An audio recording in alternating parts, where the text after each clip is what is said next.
Bienvenidos a una entrevista exclusiva en prensa.com. Hoy hablaremos del 7 de octubre de 2023,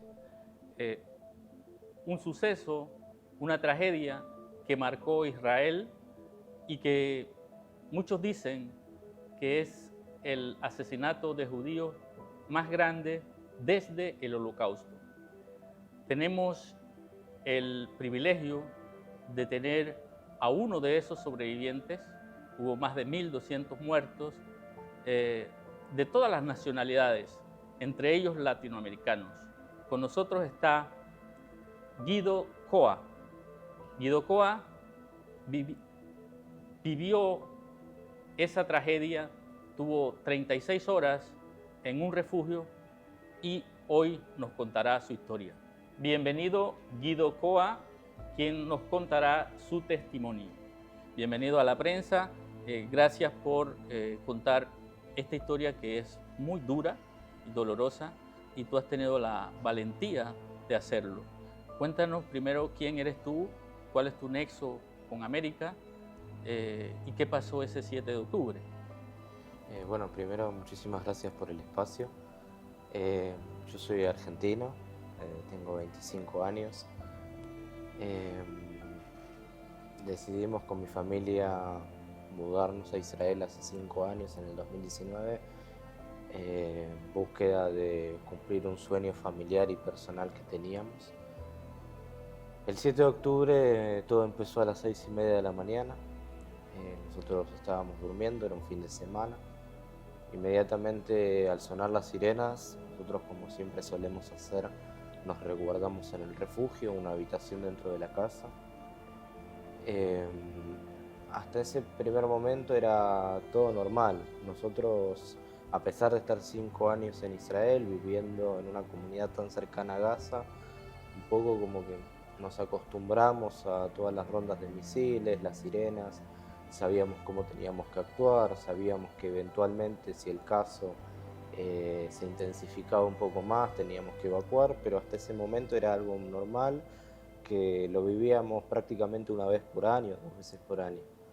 En el momento en el que ingresamos al refugio, ya empezaron a pasar los minutos, las horas, nos empezamos a dar cuenta de que esto iba más allá de algo que siempre vivíamos.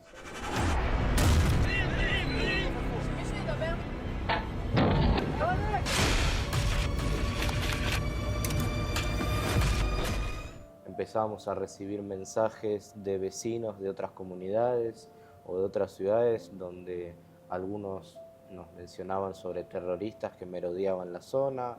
Incluso en la televisión veíamos las primeras imágenes tan famosas que después recorrieron el mundo, de terroristas en camionetas entrando y recorriendo las ciudades y los primeros poblados. Y en un primer momento uno entra como una especie de disociación, uno por ahí no cree lo que está viendo, se imagina dentro de una película una pesadilla que cree que no es la realidad. Pero lamentablemente eso no sucedió, era lo que realmente estaba pasando. A la hora más o menos de estar en esa situación de incredulidad, viendo la televisión y escuchando lo que leíamos Encerrados. en los mensajes encerrados en el refugio, las sirenas también, en paralelo a todo esto, seguían los impactos de misiles. Era una seguidilla de alarmas que no cesaban. En un momento a nosotros se nos avisa, el equipo de seguridad de nuestra comunidad nos avisa sobre la infiltración de terroristas dentro de nuestro kibutz, y inmediatamente ya sabíamos que nuestro destino iba a correr con la misma suerte. Se nos pide por favor que no saliéramos de la casa, que estemos encerrados, con todo apagado, sin hacer ningún tipo de ruido, y así fue lo que hicimos. Obviamente las comunicaciones también eran muy difíciles, porque ellos, en paralelo al ataque, habían logrado derribar torres de comunicación, entonces la comunicación con vecinos o con el exterior era muy débil. Pero lo poco que recibíamos tratábamos de acatar esas órdenes. Claro. En ese lapso de tiempo que estábamos en el refugio con todo apagado, encerrados, En un momento hacía tanto calor que nos estábamos muriendo de sed. En un momento mi madre decide salir del refugio en búsqueda de una botella de agua, porque no sabíamos cuánto tiempo la situación iba a durar, podía durar horas, días incluso, no sabíamos. Y decidió por un segundo salir a buscar una botella de agua. En el momento en el que ella sale, no sé si es por cuestión del destino o cuestión de la realidad, no sé, ve enfrente por una ventana que tenemos en la casa hacia la afuera a dos terroristas. Ella los describe que estaban con uniformes militares, con sus clásicas vinchas verdes que son características de este grupo terrorista, en un estado de éxtasis total, disparando, gritando, en árabe, en estado de éxtasis total. Y en ese momento mi madre lo que atina es a volver al refugio casi cuerpo a tierra. Mi padre y le avisa a mi padre como que no cree lo que le está diciendo mi madre y trata de volver a ver si lo que vio fue real, y los ve también. Y en ese momento decide agarrar un cuchillo. Obviamente es la reacción más humana posible ante una situación de peligro. Obviamente no hay comparación, ellos están con armas automáticas y nosotros simplemente con un cuchillo de cocina. No sé si a día de hoy ellos los vieron, yo creo que sí, porque no pasaron más de 5 o 10 minutos desde que mis padres los vieron a que ellos entraron. Escuchamos 5 minutos después una explosión muy fuerte de la parte trasera de la casa y ya los escuchábamos adentro. Los gritos en árabe ya estaban del otro lado de la puerta y ya estaban adentro de la casa. Era una cuestión de minutos a que vengan por nosotros. ¿Y ustedes en el refugio cuántos habían? Nosotros estábamos en el refugio, éramos mi hermana, mis padres y yo, somos 4. Y teníamos a los terroristas a una puerta de distancia. Los terroristas, yo creo que también en un punto les costó encontrar el refugio, más que nada también me parece por el estado de éxtasis que estaban, pero lo terminaron encontrando. Me es muy difícil de describir la sensación de miedo, la sensación de pánico que tuve al ver a mi padre, verlo forcejear con todas sus fuerzas la puerta, ver cómo ellos embestían la puerta y ver a mi padre en un estado primero de shock, pero de concentración total, resistiendo los embistes, tratando de que ellos bajo ningún concepto entren. Un estado de pánico total, porque realmente yo en un momento en el refugio sentía que me iba a desmayar del miedo que sentía. Trataba de agarrar el teléfono, pero lo que me acuerdo era agarrar el teléfono, la mano me temblaba, tenía la mirada borrosa, no podía hacer foco tratando de mensajear a alguien, no podía actuar. Y ellos estaban insistiendo. Estuvieron en nuestra casa durante casi una hora, que lo usaron también como una especie de centro de comando donde nos abrían la heladera, el refrigerador para agarrar comida, para refrescarse, para realmente hacer de nuestra casa lo que ellos quisieran. Disparaban, tiraban granadas, quemaban cosas de la casa, nos daban vuelta a las cosas de nuestro hogar. Realmente hicieron lo que quisieron. Nosotros estando, obviamente, a pesar de todo el pánico, en un silencio total, ni siquiera respirábamos, estábamos tratando de hacer el menor ruido posible. Y en un momento yo creo que se dieron por vencidos. No sé qué fue lo que pasó, que en ese interín decidieron irse. Hubieron momentos de mucha tensión, momentos donde realmente uno dice, bueno, veo a mi familia aunque sea por última vez, o trato de abrazar a mis padres y a mi hermana aunque sea por última vez, o envío mensajes a amigos sabiendo que el final se acerca, porque era una cuestión de segundos, era una cuestión donde una acción cambiaba todo, donde por ahí mi padre hubiera no hubiera podido seguir aguantando los embistes y ellos entraban. No Al sé, final, ¿cuántas horas fueron? no, fueron alrededor de 36 horas hasta que también la evacuación se llevó a cabo. Nosotros estuvimos 12 horas, las primeras 12 horas encerrados, hasta que el ejército recién vino y nos pudo sacar. Pero desde que el ejército nos rescató hasta que fuimos evacuados, fueron un total de 36 horas estando en el refugio, porque no podíamos estar en la casa, Claro. haciendo incluso nuestras necesidades ahí. Algo inconcebible, completamente inconcebible. Después de esas 12 horas estando a resguardo, el ejército llegó, nos rescató.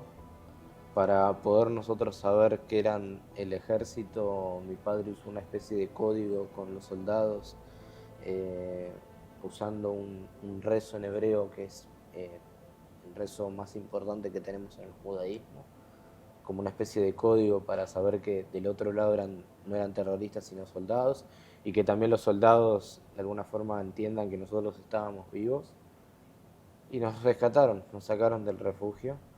Yo creo que lo peor fue el después, una vez que nos sacaron. Justamente tienes un letrero importante con mensaje para personas que tú conoces. Cuéntanos qué significa. En este cartel están David y Ariel Cunio. Está escrito en hebreo: devuelvan a Ariel y a David a casa ahora. Ellos fueron secuestrados de la comunidad del Kibbutz Nir Oz. Es una comunidad que está al lado de la nuestra, a 5 minutos de distancia caminando. También una cercanía bastante considerable a la franja. Y ellos fueron secuestrados junto con... David fue secuestrado con su esposa y sus hijas, y Ariel fue secuestrado con su novia.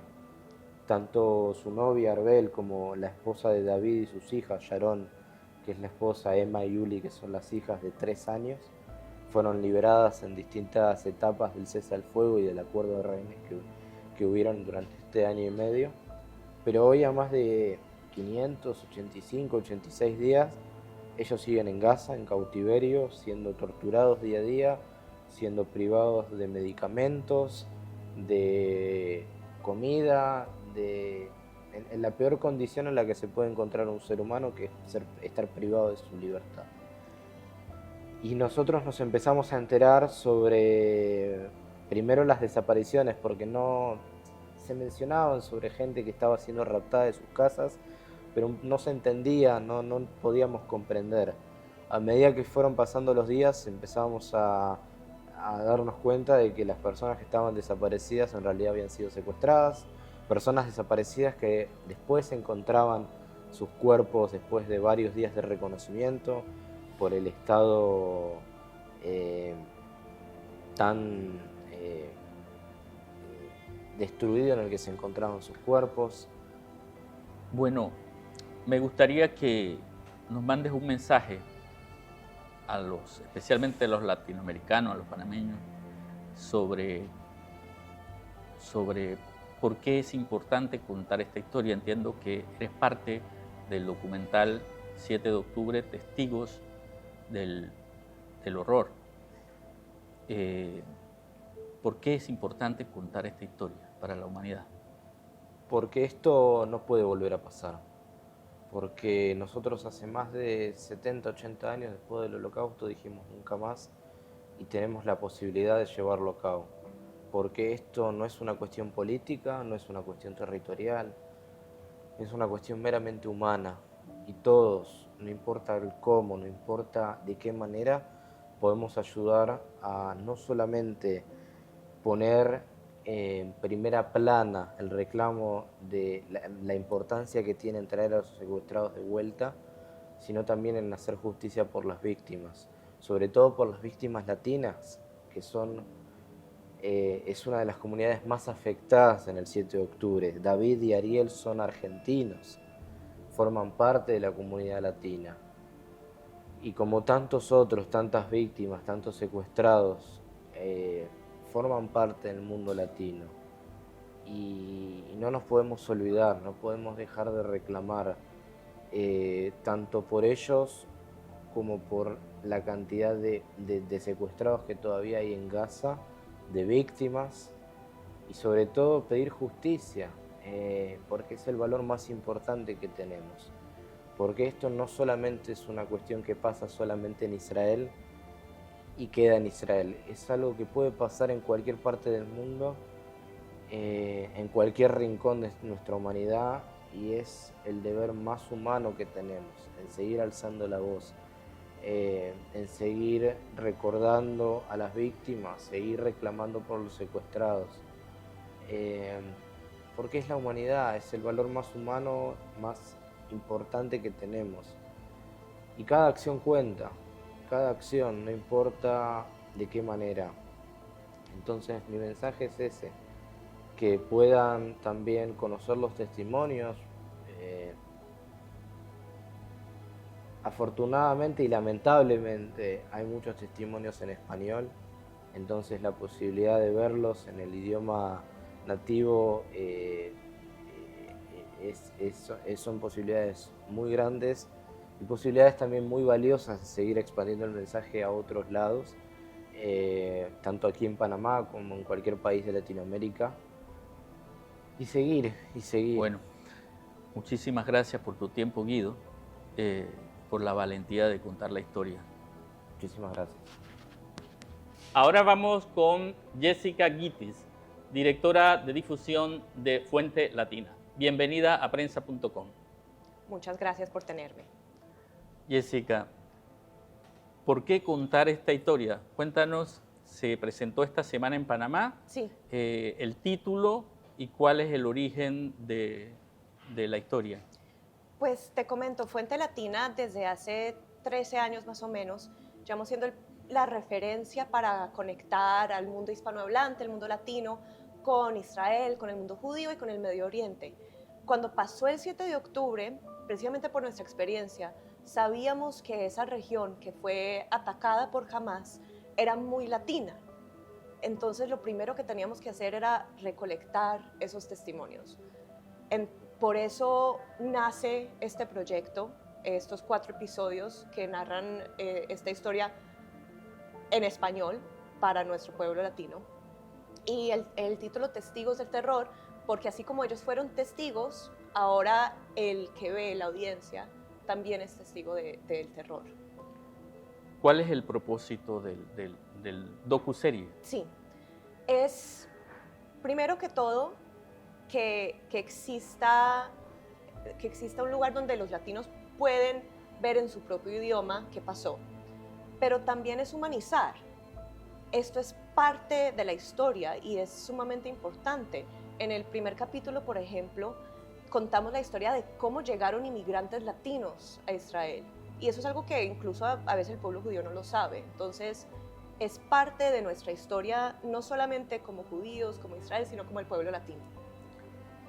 En este momento, en medio de la guerra en Gaza, mucha gente podrá decir cuál es el límite entre propaganda y la verdad histórica, que es lo que cuenta el documental. Sí, es una muy buena pregunta. Yo, en lo personal, y creo que también esto lo compartimos el equipo de Fuente Latina, es que la política es una cosa y cada persona tendrá su opinión y tendrá que formar su opinión con lo que ve alrededor. Nuestro trabajo y el deber que yo siento que me pesa es asegurarme de que estas voces, como las voces de Guido, son resaltadas, que esto exista. No, mi trabajo y el trabajo del documental y de Fuente Latina no es decirte qué pensar, es decir, esto es una parte de la historia y es importante y necesitas saber que esto pasó para poder formar tu opinión. Se presentó esta semana en Panamá y luego, ¿cuál es el siguiente paso? ¿Van a seguir por ciudades? Sí, vamos a seguir por ciudades. Este es un proyecto independiente, también es importante decirlo. Nosotros somos una ONG y este proyecto no lo hizo ningún estudio grande. Entonces, cuando uno tiene un proyecto independiente, hace un circuito de festivales para después terminar en una plataforma. Lo presentamos por primera vez en Los Ángeles a un grupo privado en febrero. Anoche lo presentamos para un grupo de periodistas también en privado acá en Panamá, el primer país por fuera de Estados Unidos donde tenemos esta presentación. Seguimos con una presentación en Israel, en San Francisco, otra vez en California, y uno en Filadelfia, y de ahí estamos en festivales y organizando más eventos para poder compartir. Bueno, muchas gracias por ti. tu entrevista. Esta fue la entrevista con Jessica y con Guido sobre los sucesos del 7 de octubre de 2023 y el documental de los testimonios que se presentarán en varias ciudades de América Latina. Muchas gracias.